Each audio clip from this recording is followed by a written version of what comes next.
Hello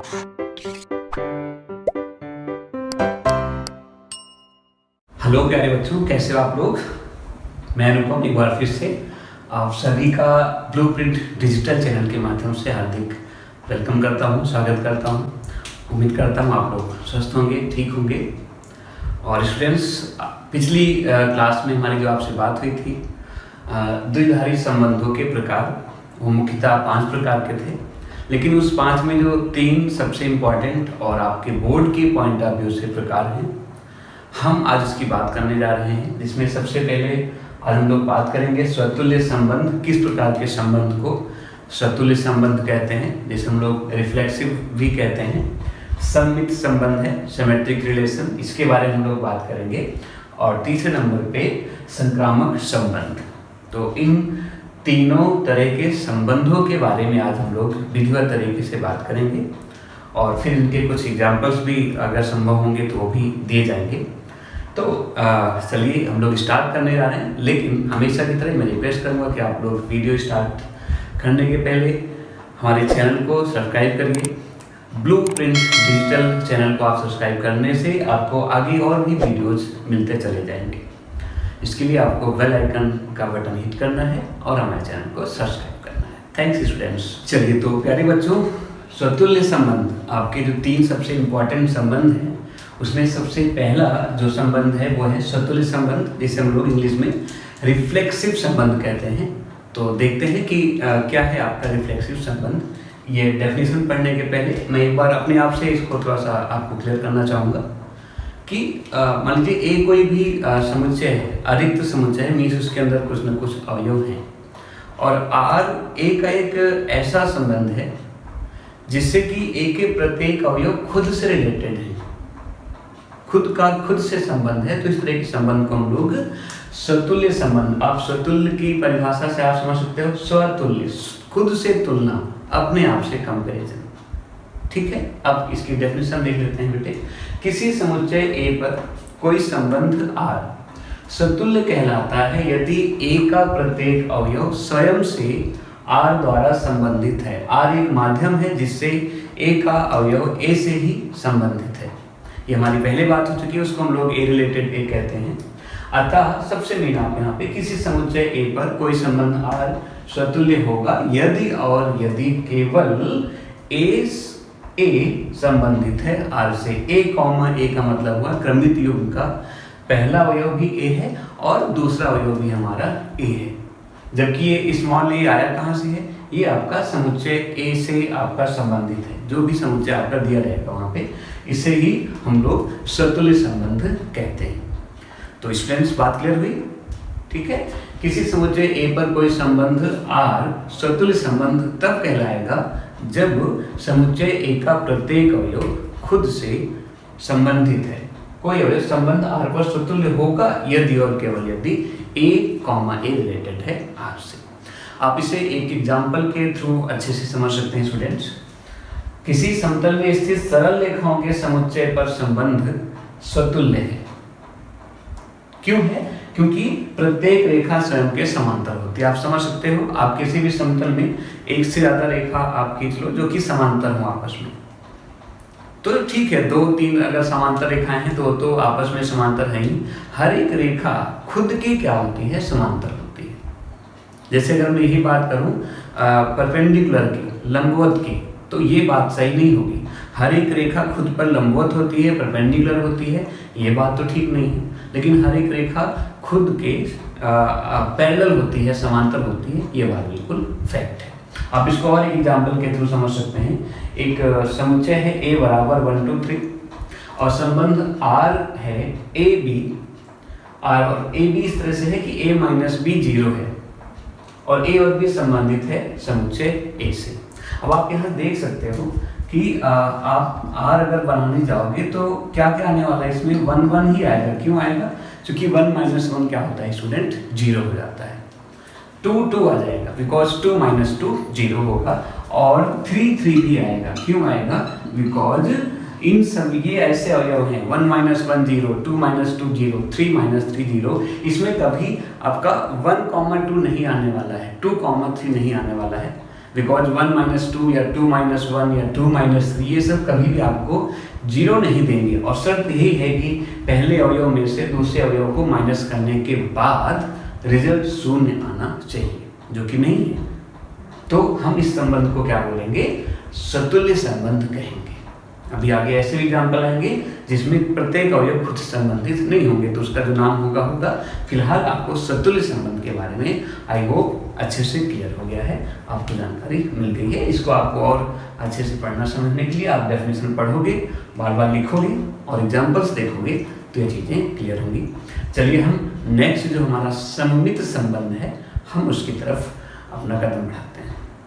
okay, तो प्यारे बच्चों, सतुल्य संबंध को समझने के सीखने के बाद दूसरे नंबर पे जो बहुत इंपॉर्टेंट संबंध है आपका, वो है सममित संबंध, जिसे हम लोग सिमेट्रिक रिलेशन भी कहते हैं।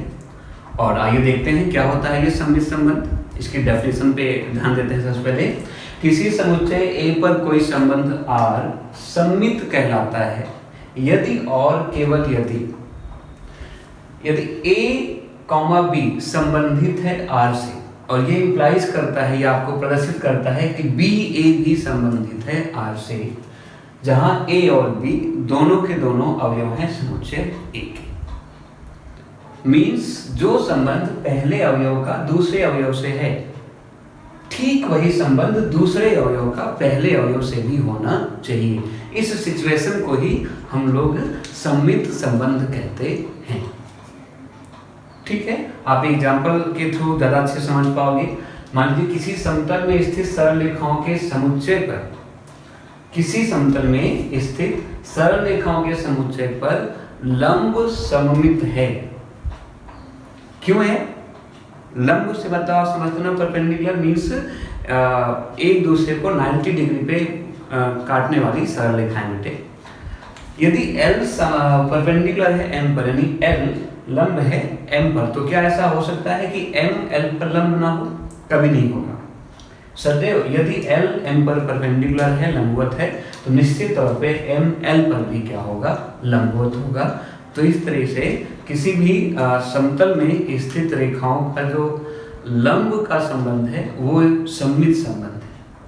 और आप और अच्छे से एक फॉर एग्जाम्पल ले रहा हूं मैं, यदि R A B है, संबंध R जो है उसके अंदर A और B है, जबकि A = B है और A और B कोई एक समुच्चय वहां से लिए गए हैं सारे अवयव, तो इस तरह के संबंध को भी सममित संबंध कहेंगे। उसका स्पष्ट तरीका यह है आप समझने के लिए कि यदि x बराबर है y के, तो y बराबर होगा x के, x बराबर 3 के, तो 3 बराबर होगा x का, a बराबर है b, तो निश्चित तौर पे b बराबर होगा a। यानी जो बराबर का संबंध होता है वो भी सममित संबंध कहलाता है। आप कह सकते हो सर पिछली बार इसका मतलब जो समांतर रेखा थी जिसे आप सतुल्य संबंध कह रहे थे, वो भी जो है वो सममित संबंध है। यस, ऑफकोर्स है। 2 समांतर रेखाएं या 3 समांतर रेखाएं हैं, तो अगर उनमें ठीक है, ये तो बात मानता हूं कि हाँ भाई हर एक रेखा खुद के समांतर होती है, तो समांतर रेखाओं का जो संबंध है वो सतुल्य तो है ही है, साथ में वो सममित भी है। क्योंकि यदि AB समांतर है CD के, तो निश्चित तौर पे CD समांतर होगी AB के। इस तरह से यहाँ पे जो तीसरा एग्जाम्पल है ये मैंने लिखा है A और B, जबकि A भाई है B का।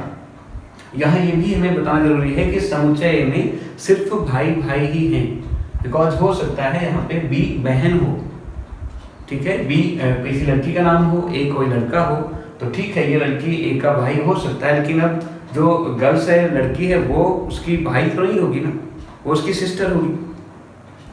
लेकिन अगर दोनों समुच्चय में केवल ही बॉयज हैं, केवल भाई ही भाई हैं, तो निश्चित तौर पे यदि राम श्याम का भाई है तो श्याम भी भाई होगा किसका बच्चे?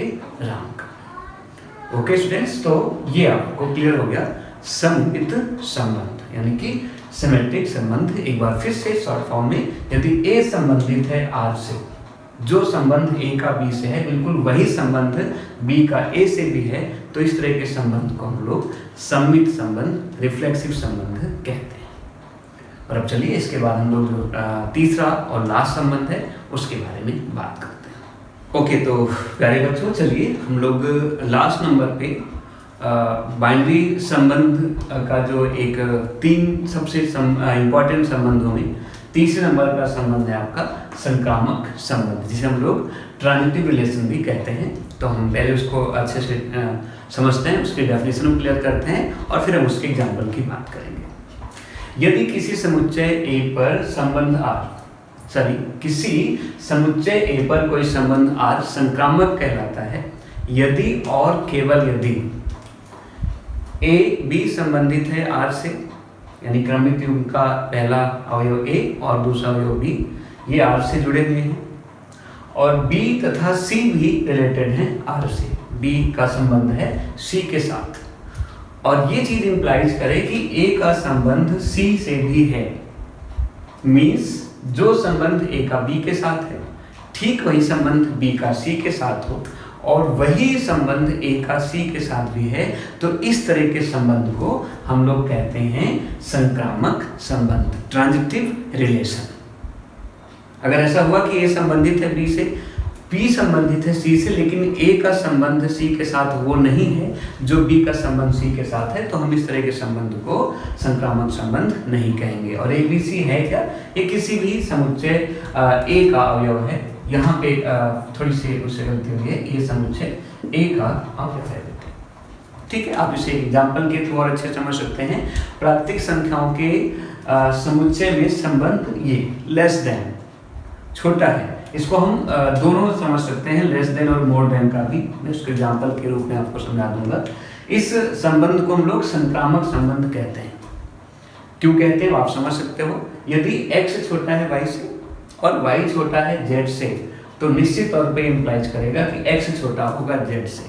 कभी ऐसा नहीं हो सकता है कि a छोटा है b से, b छोटा है c से, लेकिन a c से छोटा नहीं है, बिल्कुल ऐसा होने वाला नहीं है। आप और एग्जाम्पल के रूप में देख लो, यहाँ पे जो 3 है वो 10 से छोटा है, सही है, बिल्कुल। 3 10 से छोटा होता है, 10 छोटा है 15 से, ये बात भी बिल्कुल सही है। और ये चीज इंप्लाइज करती है, और आपको हमें खुद पता है कि हाँ भाई जो 3 है वो छोटा है 15 से, ये बात बिल्कुल सही है। यानी जो रिलेशन 3 का 10 के साथ है छोटा होने का, वही रिलेशन 10 का 15 के साथ है छोटा होने का, और ठीक वही संबंध 3 का 15 के साथ भी है। तो हम इस तरह के संबंध को क्या संक्रामक संबंध कहते हैं। ओके स्टूडेंट्स, इसमें मोर देन का भी आप समझ सकते हो। अगर x मोर देन है y से, y मोर देन है z से, तो निश्चित तौर पे x मोर देन होगा z से। 3 भाइयों का संबंध कह सकते हो आप, राम भाई है श्याम का, श्याम भाई है मोहन का, तो निश्चित तौर पे राम भाई होगा मोहन का। तो आप लोग स्पष्ट रूप से समझ गए होंगे संक्रामक संबंध। ठीक है, चलिए अब इसके बाद इन तीनों संबंधों से रिलेटेड एक इक्विवेलेंस रिलेशन आएगा, वो हम लोग उसके बारे में बात करने चल रहे हैं, और वो आपकी आज का लास्ट टॉपिक होगा और होगा सबसे इम्पोर्टेंट टॉपिक। चलिए तो हम उसकी तरफ चलते हैं। ओके प्यारे बच्चों, तो अंत में हम लोग आज पढ़ते हैं तुल्यता संबंध, इक्विवेलेंस रिलेशन। मैं इसको डिफाइन करूँ इसके पहले आपके मन में चीज क्लियर कर दूं कि जो हमने इसके पहले पढ़ा है, ठीक है, स्वतुल्य संबंध, सममित संबंध, और सबसे बाद में हमने संक्रामक संबंध पढ़ा। तो कोई भी संबंध जो इन तीनों संबंधों को फॉलो करता है, तीनों संबंध आपस में होते हैं, उसे ही हम लोग तुल्यता संबंध कहते हैं। ठीक है, तो यदि किसी समुच्चय A पर कोई संबंध R, तुल्यता संबंध, ठीक है, फिर से रिपीट कर रहा हूं, किसी समुच्चय A पर कोई संबंध R तुल्यता संबंध कहलाता है यदि R स्वतुल्य है। ये सबसे पहली डिफिनेशन आपको याद होगी। स्वतुल्य का मतलब हो गया कि A, A संबंधित है R से, वही प्रत्येक अवयव खुद से संबंधित है, जबकि A क्या है, समुच्चय का एक अवयव है, तो उससे स्वतुल्य होना चाहिए। R सममित है, अर्थात A रिलेटेड B है, तो निश्चित तौर पे ये इंप्लाइज करेगा कि B रिलेटेड A भी है। जो संबंध A का B के साथ है, वही संबंध यदि B का A के साथ है, तो R को हम सममित संबंध कहते हैं। और R संक्रामक भी होना चाहिए। मीन्स ये अभी हमने पढ़ा बेटे पिछले वीडियो में कि यदि A और B का संबंध है R से, B और C आपस में संबंधित हैं, और ये इंप्लाई करे कि A का संबंध C के साथ है, तो A संबंधित है B से, B संबंधित है C से, और ये इंप्लाइज करे कि A संबंधित है C से, जबकि A B C सब के सब A अवयव A से, सॉरी समुच्चय A से संबंधित हैं, तो संक्रामक भी होगा। तो टोटल डेफिनेशन ये बनेगी आपकी, कोई भी संबंध तुल्यता संबंध कहलाएगा यदि वो स्वतुल्य भी है, वो सममित भी है और वो संक्रामक भी है। मैं और थोड़ा एग्जाम्पल लेके बात करूं तो जैसे किसी समतल में समांतर रेखाओं का संबंध वो हमेशा तुल्यता संबंध होता है, बिकॉज वो जब हमने सममित में की तो भी बात हो सकती है, प्रत्येक लाइन खुद के समांतर होती है, तो समांतर लाइन का संबंध क्या होता है बेटे आपका स्वतुल्य होता है।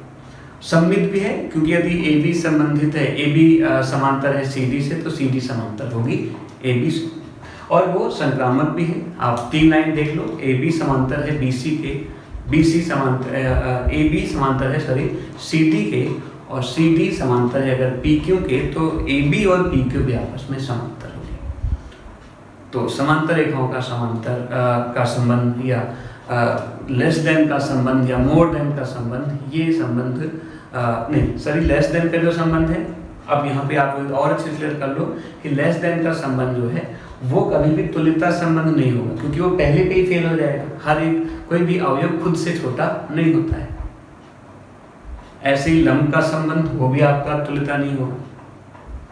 लेकिन जो मैंने अभी बात करी बेटे, कौन सा यहाँ पे कि ए बी सी तो हमारे है ही हैं, साथ में अगर मैं तुल्यता संबंध में तीनों संबंध की बात करूँ, सबसे अच्छा एग्जाम्पल आप ले सकते हो समांतर रेखाओं का संबंध। ओके स्टूडेंट्स, तो ये आप लोगों ने क्लियर किया।